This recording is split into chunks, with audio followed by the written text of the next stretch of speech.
Шин санаа шилдэг бүтээлийн уралдаан Политехник коллежид болж байна. Говьсөнбөр аймгийн Политехник коллежийн нийт багш ажилчид суралцагчдын шин санаа бүтээлийг дэмжих, аймаг орон нутагтаа түгээн дэлгэрүүлэх, бусдад сурталчлах зорилгоор тус уралдааныг зохион байгуулж байна. Уралдаанд Политехник коллежийн нийт багш ажилчид суралцагчид хамрагдах ба шин санаа шилдэг бүтээлийн уралдаанд багш нар өөрийн заадаг хичээлтэй холбоотой, ажилчид өөрийн ажлын байрны онцлогтой холбоотой, суралцагчид өөрийн мэргэжилтэй холбогдолтой анги хамт олноороо болон багаар биедан оролцох боломжтой юм а. Говьсөнбөр аймгийн Политехник коллежийн оюутнууд байна. Тэгээд дипломынхаа ажлын өрөөнд бид гурав универсал матагч гэдэг машин хийсэн. Тэгээд энэ бүтээл маань болохоор универсал матагч гэдэг полсо, крог, катан матна.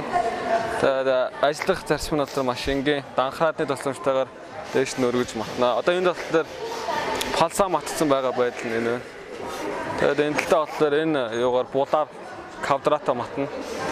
Тэгээд энэ болохоор Монголд анх удаа хийгдсэн. Яг ийм төрөл нь Монголд анх удаа хийгдсэн. Тэгээд энэ гадаад байдаг Монгол оруулж ирэх үнийн судалгаа нь болохоор 2-3 сая төгрөгөөр оруулж ирдэг. Бидний болохоор нэг 400 мянга 300 мянган төгрөгөнд 3 хэмжээст хөдөлдөг одоо өрмийн машин.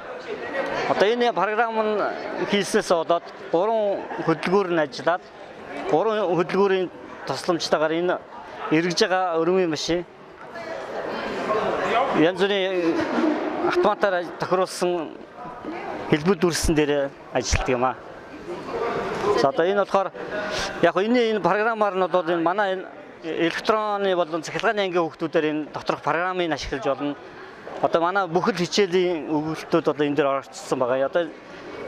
Одоо каркас араан зангидахад ашиглаж болно энэ хичээлийг бас энэ эрзүү татхаас эхлүүлээд механикийн хичээлийн шаариг одоо энэ гулсдаг шаариг болон өнхөрдөг шаариг.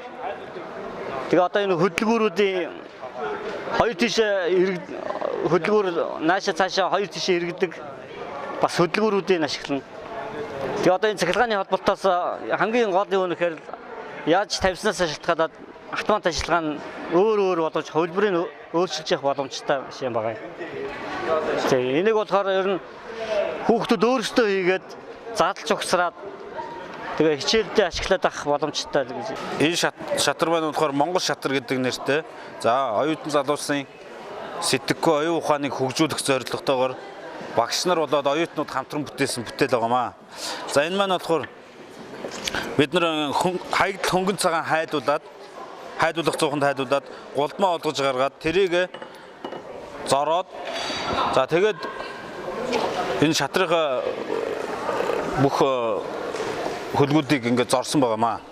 За тэгээд хаягдл хөнгөн цагаан ашигласан дандаа энэ ундааны лаз, пивний лазыг ашиглаж токрын машин дээр зорж оюутнууд багш нар хамтарч ингэж хийсэн.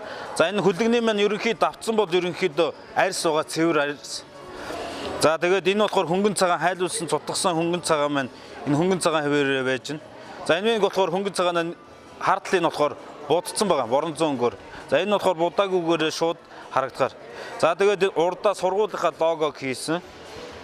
За сургуулганда шатар маань ингээд хураагдаад орчин.